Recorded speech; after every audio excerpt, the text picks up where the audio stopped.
예배 시리즈를 한다고 미디어팀을 섬기는 지금 말씀 읽어주신 윤시정에게 스케줄을 제일 처음에 드렸습니다. 그걸 보고 우리 팀장님께서 한마디 지적을 하시더라고요. 목사님, 성경 구절을 여러 군데에서 뽑으셨네요. 사실 이것은 지적이라기보다 정확한 관찰이었습니다. 성경은 예배 시리즈를 목적으로 기록한 데가 없습니다. 예배 복음이나 예배 전서, 예배 후서 뭐 이런 거가 있으면 얼마나 좋겠나 이런 생각이 듭니다. 그렇다면 여러 군데서 구절을 찾을 필요가 전혀 없죠. 성경에 그런 제목을 가진 곳이 없단 말입니다. 한 가지 책으로 쭉 강해를 하는 저 같은 사람에게 주제 설교는 그래서 아주 어렵습니다. 보고자 하는 관심 주제가 어디에 기록되어 있나 일일이 찾아야 되는 거예요. 예를 들면 성령의 은사, 우리 굉장히 파퓰러한 성령의 은사 같은 주제로 말씀을 전하라고 하면 고린도 전서라든가 에베소서 같은 데를 피할 수 없습니다. 왜냐하면 거기서 그 이야기를 하고 있거든요.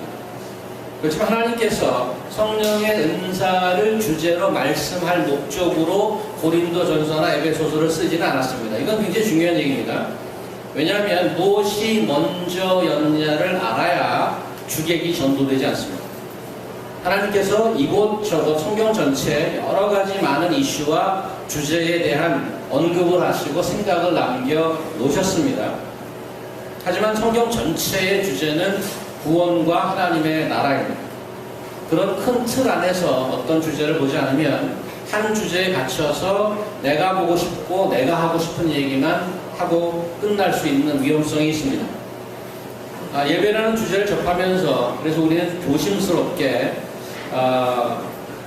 우리의 관심사 이전에 하나님께서 이 부분에 대해서 어떻게 생각하시고 어떻게 가르쳐 주셨나를 함께 찾아보려고 합니다. 이번 시리즈를 통해서 우리는 내가 관심 있어 하는 예배에 대한 인포메이션을 얻어가는 것이 아니고 모든 말씀에 대한 자세가 그래야 하듯이 나의 변화, 공동체의 변화, 즉 트랜스포메이션을 기대해야 할 줄 압니다. 어서 오세요, 민희 형제님. 주차가 주일 전쟁입니다. 전쟁을 잘 이기시고 오신 환영합니다, 민희 형제님.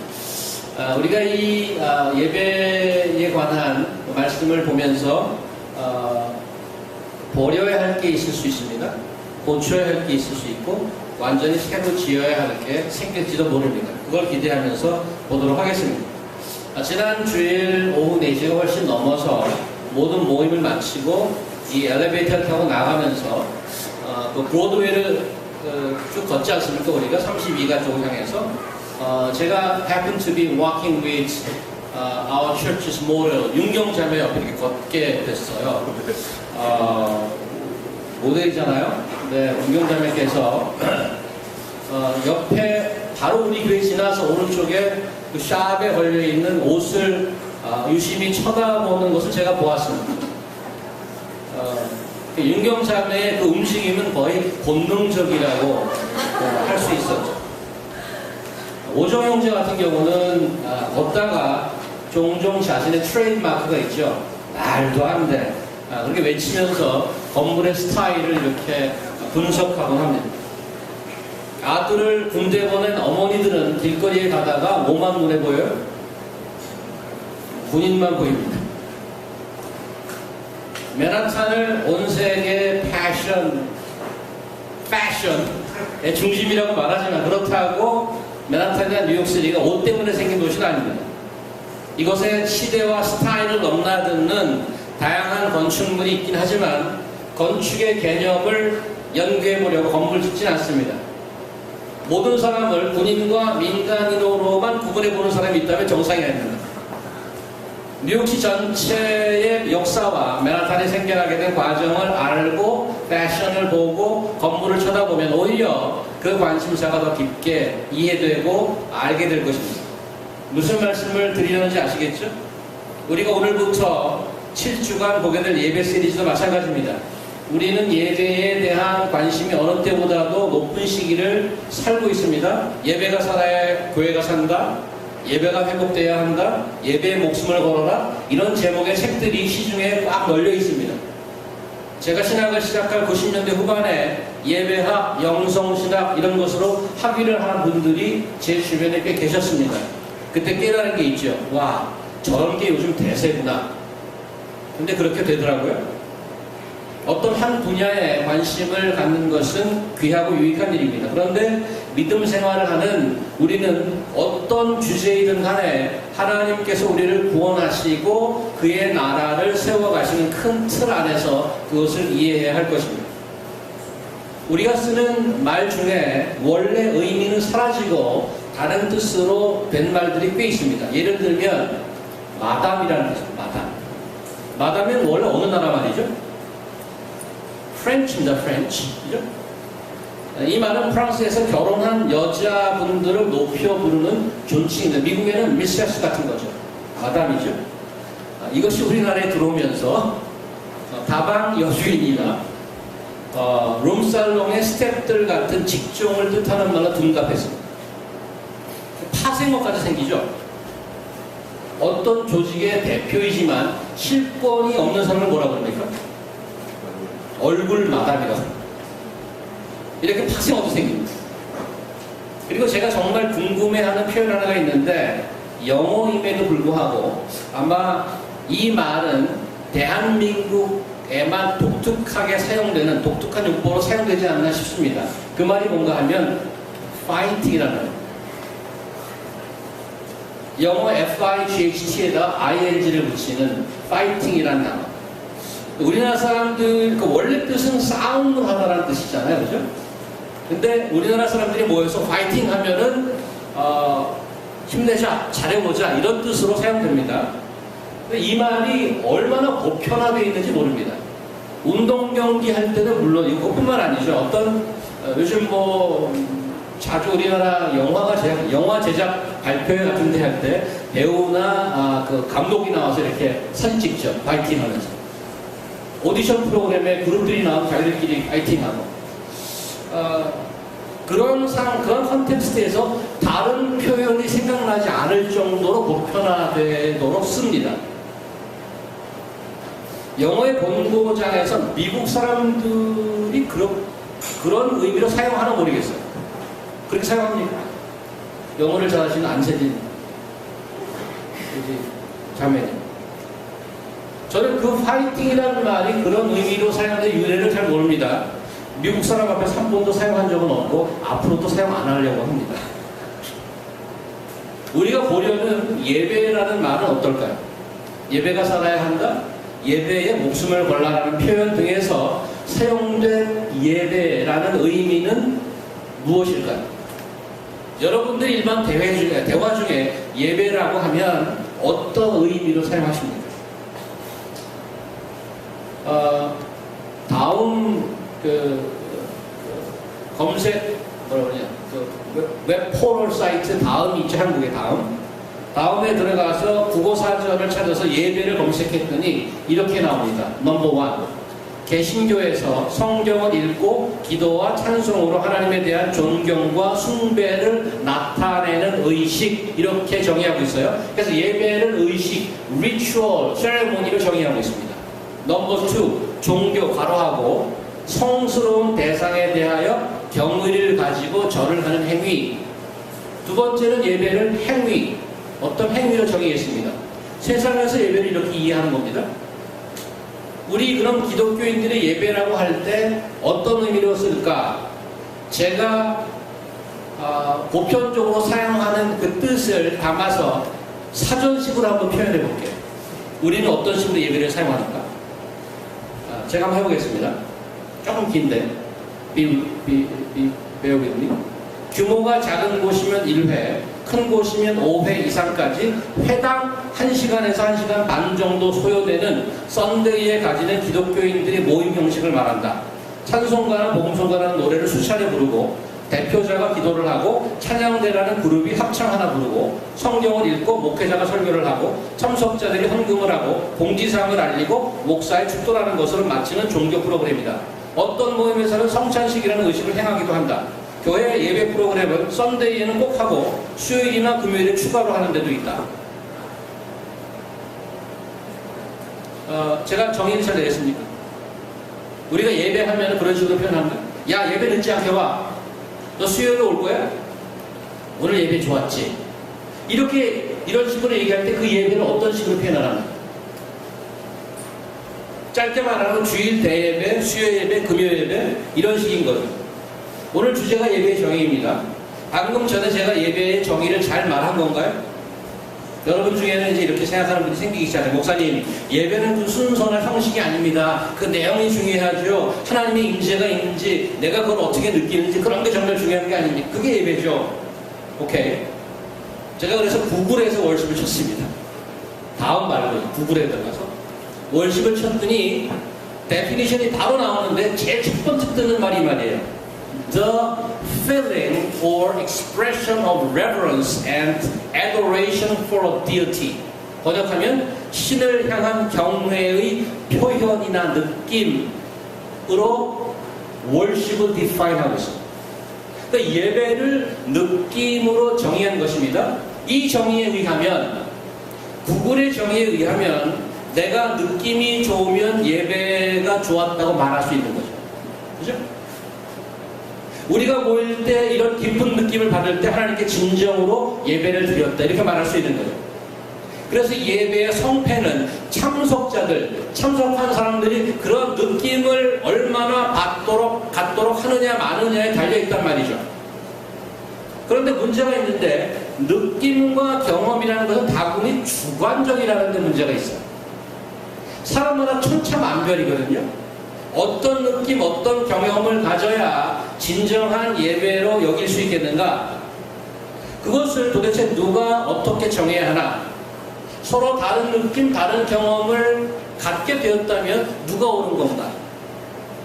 느낌이 없는 자들은, 밍밍한 자들은 예배를 안 드린 건가? 예배를 못 드린 건가? 여러 가지 질문이 쏟아져 나오죠?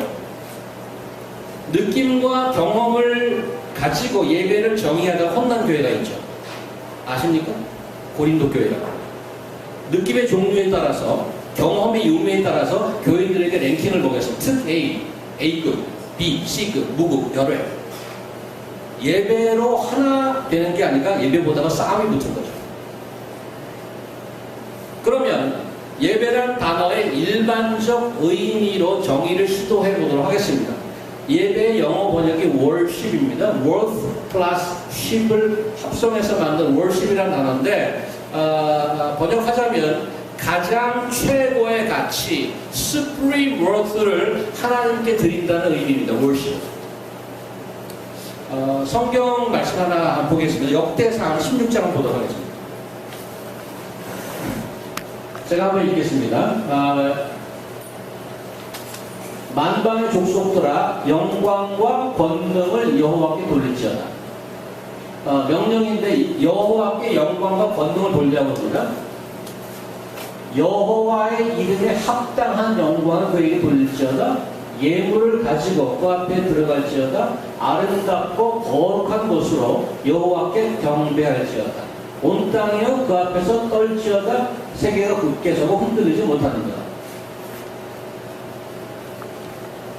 지금 보신 말씀처럼 하나님의 거룩한 이름에 합당한 영광과 존귀와 최고의 가치를 하나님께 드리는 것이 예배라고 말할 수 있습니다.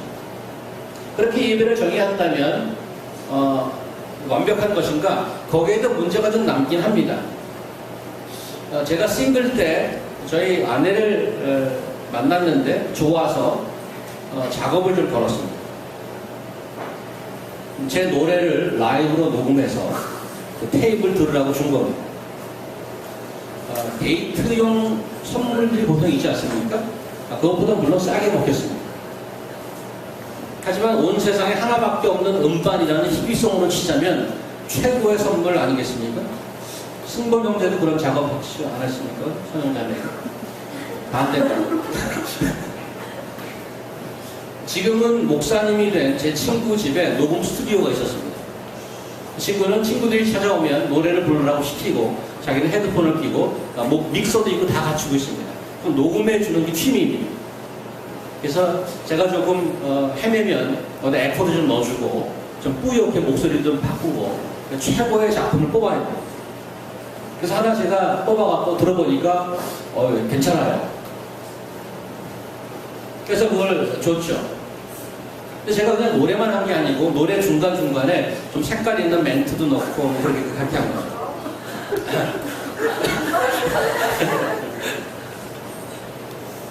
이런 노력이 가상했는지 저는 드디어 40대가 되기 전에 아내의 은혜로 싱글에서 구원받아서 결혼을 하게 된 겁니다. 남자가 결혼에 성공했다고 어떻게 사랑하는 사람을 위해 평소에 했던 것을 멈출 수 있겠어요? 신혼 때 매일 아침 일어나면 기타를 들고 아내에게 노래를 불러주었습니다. 정말 라이브적으로. 그때 불러주었던 곡 중에 소개해드리려면 들국화의 명곡 매일 그대와 이장희 씨의 나 그대에게 드릴 말입니다. 우리 지혜 자매님 어머님 정도가 이해할 만한 그런 곡 수준이죠. 신혼 일주일 채 안 됐을 것 같은데 아내께서 드디어 반응해 주셨습니다. 이제 그만하지. 난 노래 별로 안 좋아하거든. 그때 마음에 든 상처를 받고 그때부터 제 기타에 먼지가 쌓이기 시작했다. 월십. 최고의 것을 드린다고 드렸는데 받는 분이 싫다고 하면 땡입니다. 자기는 최고의 드렸는데 싫다는 더 저런 거죠. 오늘 본문이 그런 얘기 아닙니까? 11절 보세요. 제가 네모로 아예 쳐놨죠. 하나님의 unexpected response. 여호와께서 말씀하시되 너희의 무수한 재물이 내게 무엇이 유익하냐? 나는 순장의 번제와 살찐 짐승의 기름에 배를 넣고 난 추송아지나 어린 양이나 순염소의 피를 기뻐하지 아니하노라. 너희가 내 앞에 보이러 오니 이것은 내가 누가 너에게 요구하였느냐? 내 마당만 밟을 뿐이라. 헛된 점을 다시 가져오지 말라. 분양은 내가 가증히 여기는 바여 월삭과 안식일과 대회로 보이는 것도 그러하니 성회와 아울러 악을 행하는 것을 내가 견디지 못하겠노라. 내 마음이 너희의 월삭과 정한절기를 싫어하니 그것이 내게 무거운 짐이라. 내가 지기에 곤비하였느니라. 너희가 손을 펼 때 내가 내 눈을 너희에게서 가리고 너희가 많이 기도할지라도 내가 듣지 아니하리니 이는 너희의 손에 피가 가득함이라. 충격이죠. 여기 보면 살찌고 기름진 순양, 숫송아지, 어린 양, 순염소, 요즘으로 치자면 5성 호텔에만 납품할 수 있는 최고 1등급 유구르만 들고 와서 바쳤습니다. 썬데이 크리스천처럼 일주일에 한 번 오는 것도 아닙니다. 여기 보시면 대회, 성회, 월삭, 안식일, 각종 절기, 요즘으로 치면 주일 아침 저녁 예배, 수요예배, 금요예배, 철야예배, 토yok 새벽기도, 부활절, 감사절, 성탄절, 예배란 예배를 한 번도 빠지지 않고 다 나온 겁니다. 그냥 참석만 한 것도 아니에요. 기도 엄청 했습니다. 15절 보시면 너희가 많이 기도했다. You made many prayers. 통성기도, 묵상기도, 방언기도, 중보기도, 기도란 기도 다 했습니다. 조용히 보링하게 한 것도 아니에요. 손 들고 열심히 간절히 최고께 다 드렸죠. They really worship God with their best. 예배를 받으신 하나님의 반응, 너무 안타깝죠. 11절 기뻐하지 아니하노라. 13절 가져오지 마라. 견디지 못하겠노라. 14절 싫어하노라. 피곤하다. 15절 내가 듣지 아니하리라. 이게 무슨 예배예요? 요약하면 지겨워 죽겠으니까 다 집어치워 이거. 예배를 받으시는 하나님의 반응이 그렇단 말이에요. 하나님의 눈에 그들이 했던 것들은 예배가 전혀 아니었던 것이에요. 최고의 것으로 끊임없이 와서 드렸는데 하나님께서는 그것을 뭐라고? 헛된 재물이라고 단호하게 잘라버립니다. 싫으니까 제발 오지 말라고 합니다. 무섭지 않습니까? 우리도 매주 모임인데 우리는 그런 말들을 안 들을 자신 있을까요? 열심히 최고로 한다고 하는데 야 그만 집어치워 이러면 어떡하죠? 오늘 이사야 말씀에 의하면 예배란 단순히 내가 생각하는 최고의 것 드리는 게 아니라는 거죠. 예배는 무엇을 바치거나 드리거나 기도나 찬양 등 어떤 행위로 정의할 수 없다는 겁니다. 무엇을 바치거나 기도하거나 하는 것 자체가 문제가 된다는 말이 아니고 그게 메인이 아니고 그게 다가 아니라는 말이에요. 그 문제는 뭐예요? 진정한 예배는 뭐라고 할 수 있겠죠? 오늘 이사야 말씀은 아시다시피 이방 민족이나 무슨 악당들에게 하는 얘기가 아닙니다. 3절 보시면 내 백성에게 한 말입니다. 내 백성. 2절 하나님께서 만들고 양육해준 자기 백성에게 하는 소리입니다. 이들의 문제가 뭐예요? 4절 부패한 자식이랍니다. 요즘 말로 하면 폐륜아들입니다. 자기들을 낳고 길러주신 하나님 아버지를 알지도 못하고 깨닫지도 못하고 버리고 거역하고 만홀히 여겨 멀리 떠나가고 물러간 폐륜 자식들입니다. 놀라운 것은 아버지인 여호와를 버리고 멀리 물러갔다고 하는데 이 폐륜아들이 꼬박꼬박 예배 시간에 참석한다는 말이에요. 어떻게 그럴 수가 있냐고. 그게 가능하다고 성경은 좀 얘기합니다. 매주 제단에 나와서 제물을 바치고 손들고 기도하고 다 하지만 하나님의 눈에는 그들이 하나님을 만홀히 여기고 멀리 간 자, 눈앞에 있는데 멀리 떠난 자들이라고 얘기한단 말이죠. 충격적이죠. 이럴 수가 있습니다. 하나님은 무엇을 보고 그들로 하여금 멀리 떠나고 자기를 버린 자라고 했을까요? 매주 꼬박꼬박 나타나는 이 참석자들을 보고 멀리 떠나간 자식들과 그런 이유가 뭐예요? 10절인데 근본적으로 이스라엘 백성의 문제는 여호와의 말씀을 듣지 않았고 여호와 말씀을 듣지 않은 게 문제인데 이게 정보가 없다는 말이 합니다. 계속 말씀을 들었지만 귀 기울여 듣지 않았다는 얘기입니다. 즉 순종하지 않았다는 말입니다. 말씀 듣지 않고 귀 기울이지 않은 자들이 그런데 어떻게 꼬박꼬박 예배를 드릴 수가 있는가? 14절 다시 한번 보세요. 어떻게 말씀을 듣지 않았다는데 예배를 드릴 수가 있는가? 14절 내 마음이 너의 얼싸과 정한 절기에 실현하니 그것이 내게 무거운심이라 내가 지기에 곤배하느니라. 영어로 보니까 Your new moons and your appointed feast. Your appointed feast. 이 예배는 하나님이 기뻐하는 예배가 아니고 너희들이 정한 거 아니야. You appointed. 그런 얘기죠. 하나님과는 전혀 상관없는 예배가 되었단 말이에요. 이게 무섭죠. 누구에게도 이런 잘못은 자유스럽지 못합니다. 최고의 것으로 빠짐없이 예배를 드린다고 매주 나와서 때마다 나와서 드리는데 그분의 말씀에 비그리지 않고 하나님과 관계없이 할 가능성이 있다고 얘기합니다. 하나님을 높이는 예배가 아니고 내가 만든 You appointed, you made, man-made worship이 될 뿐입니다. 하나님 보시기엔 전혀 예배가 아닌 거죠. 그게 마태복음에 나온 그 말씀입니다. One of the most appalling words, 노아 형제. 나더러 주여 주여 하는 자마다 천국에 다 들어갈 것이 아니요 다만 하늘에 계신 내 아버지의 뜻대로. 이게 중요한 겁니다. 하늘에 계신 내 아버지의 뜻대로, 내 뜻이 아니고 아버지의 뜻대로 행하는 자라에 들어가니까 그날에 많은 사람이 나더러 이르되 주여 주여 우리가 주의 이름으로 선지자 노릇하며 주의 이름으로 귀신을 쫓아내며 주의 이름으로 많은 권능을 행치 아니하였나이까. 주의 이름으로 한다고 했어요. 수많은 사역을 행했어요. 하나님의 반응이 그때 내가 너에게 밝히되 내가 너희를 도무지 알지 못하니 불법을 행하는 자들아 내게서 떠나가라. 그러므로 누구든지 이 24절을 설명하려고 예화를 들은 거예요. 24절은 뭐의 결론이? 누구든지 나의 이 말을 듣고 행하는 자는 그 집을 반석에 지은 지혜로운 사람 같으니라. 말을 듣고 행하지 않으면 모래 위에 지은 사람 같으니라. 이렇게 얘기하는 거죠. 중요한 메인 포인트가 뭔가 하면 하나님 아버지의 말씀에 귀 기울이고 그분의 뜻이 무엇인지를 알지 못하고 man-made, you appointed worship을 아무리 해야 하나님께서 받지 않으신다는 거예요. 우리 교회 그 한 블록에 피프스 에버뉴에 가면 역사적인 교회가 하나 있습니다. 그 교회 이름이 컬리지에이트 처치, 마블 처치라는 지나가서 보셨어요? 노란 리본 쭉 달려있는 거죠. 바로 그 뒤편에 있어요.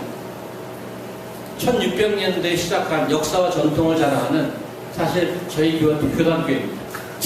제가 안수받은 교단교회입니다. RC, Reformed Church in America. 그 교회를 소개하는 팸플렛을 지나가다가 하나 제가 픽업했습니다. 이렇게. 거의 팸플렛이 한 5개 정도 이렇게 있어요. 그 앞에 보면. 그 중에 궁금해서 하나를 제가 픽업했어요. 며칠 전에. 여기 제목이 뭔가 하면 The Story of Marble Church, Generations of Faith, America's oldest Protestant church with a continuous ministry since 1628. 1600년부터 했어요. 몇 년 됐어요 지금? 한 300, 400년 된다. 굉장히 오래됐죠. 원래는 더치에서 왔어요. 네덜란드에서 온 네덜란드 사람들이 이쪽으로 이민 오면서 시작한 교회입니다. 더치 리폼. 이 안에 보면 역사에서 좀 얘기했는데 그 중에 그 교회를 거쳐간 담임 목사들을 좀 유명한 사람들 인포메이션이 이 안에 들어있습니다. 근데 그 분 중에 지금까지도 그의 사상이 현대 기독교와 수많은 사람들에게 무지막지하게 영향력을 끼친 분이 한 분 있는데 그분을 잠깐 소개하도록 하겠습니다. One day in 1932, when the scheduled Sunday minister turned ill, 원래 하시던 목사님이 아팠습니다. A frantic search for last-minute replacements uncovered an unknown Methodist minister willing to substitute. 급하게 막 찾는데 별로 알려지지 않은 감리교 목사님이 그 일을 감당하겠다고 나섰습니다. His name was Dr. Norman Vincent Peale. Dr. Norman Vincent Peale. 노만 빈센트 필이라는 분인데, and after the service, 예배 후에 Marble Church and modern Christianity would never be the same. 그 예배를 인도하고 나서 마블 교회와 마블 처치와 기독교, 미국의 기독교는 완전히 바뀌었습니다. He would transform Marble into one of the world's greatest churches. 가장 유명한 교회를 만들어놨고 He created newspaper, columns, radio and news, TV shows and authored 46 books. 46개 책을 적고 including The Power of Positive Thinking, 1952. 긍정의 힘이라는 책에 조엘 오스틴이 쓴 게 아닙니다. 이 사람이 원조예요. 노만 빈센트 필. Which was sold over 20 million copies. 2천만 부 이상 팔려나간 그 책. A life-size bronze statue of Dr. Peale. 동상이 세워졌대요. Sculpted by John Soberberg, was installed in Fifth Avenue Churchyard in May 1998 to mark the 100th anniversary of his birth. 여기 가면 교회 마당에 가면 이분 동상이 있어요. 이렇게 유명합니다.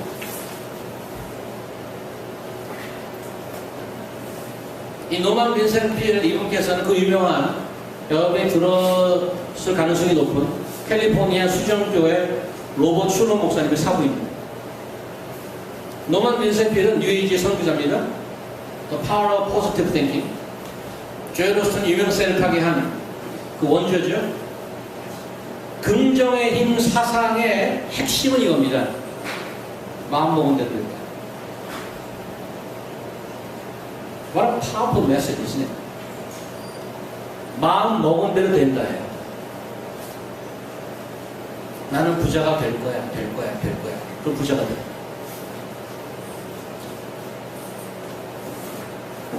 노만 빈센트 필은 트위터가 있기 전에 수많은 팔로워들이 양산했습니다. 지금까지도 팔로워들이 있죠. 로버트 슐러, 조 오스틴, 또 놀랍게도 릭 워런이 그 뒤를 따르고 있습니다. 그리고 대한민국의 돈 버시는 출판사. 이들은 무엇인가 열심히 해서 세상의 주목을 받았지만 안타깝게도 하나님의 말씀과는 상관이 없습니다. 왜냐하면 마음 먹은 대로, 내가 마음 먹은 대로 된다면 예수 그리스도의 십자가와 그의 죽음은 무용지물일 뿐입니다. 그렇다면 진정한 예배는 뭐냐? 어떻게 정의해야 성경이 말하는 예배를 표현할 수 있을까? 오늘 본문으로 다시 돌아가 봅시다. 먼저 여호와를 버리고 멀리하고 물러나 부패한 자식이 되어버린 이스라엘이 하나님과 관계에 관한 문제를 풀어야 예배가 가능하지 않겠습니까? 긍정의 힘처럼 우리 마음만 먹으면 됩니까? 그렇게 돌아갈 수 있나요? 안타깝지만 우리 안에 선한 것이 없습니다. 하나님께서 우리를 위하여 다시 시작하지 않으시면 소망이 없는 거죠. 18절을 보시면 하나님께서 이스라엘을 다시 부르죠.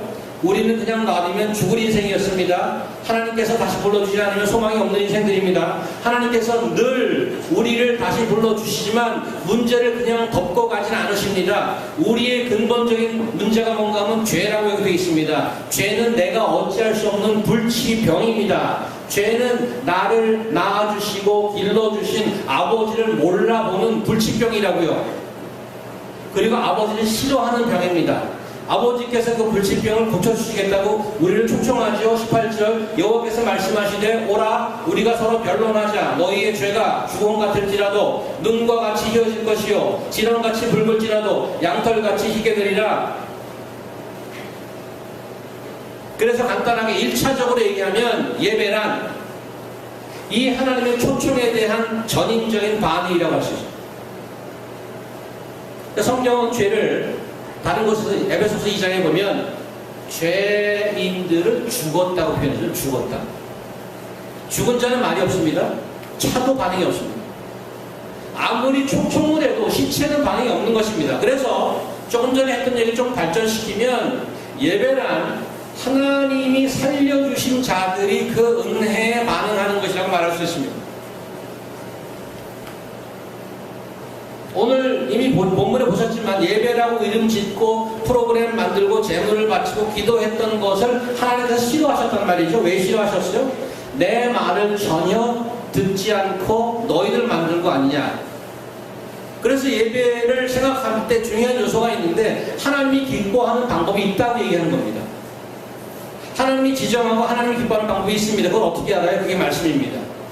또 한 가지는 예배가 어떤 성전 내부나 교회 안에 벌어지는 의식이나 순서나 프로그램에 결코 갇혀있지 않습니다. 하나님이 기뻐하시는 예배의 범위는 성전 안이나 교회나 주일 대예배에 제한되어 있지 않습니다. 17절 그래서 선행을 배우며 정의를 구하며 학대받는 자들을 도와주며 고아를 위하여 신원하며 과부를 위하여 변호하라. 무슨 말이에요?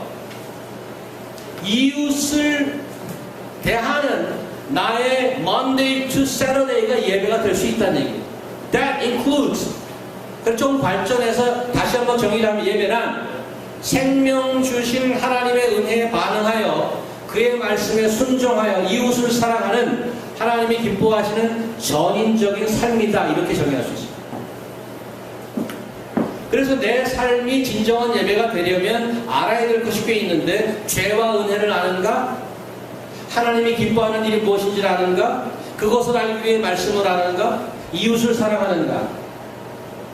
물론 이러한 것들이 오늘처럼 우리가 주일날 낮에 이렇게 모였을 때 순서에 온전히 그런 것이 드러난다면 그것을 우리는 정말 예배 드린다라고 자신 있게 말할 수 있을 것입니다.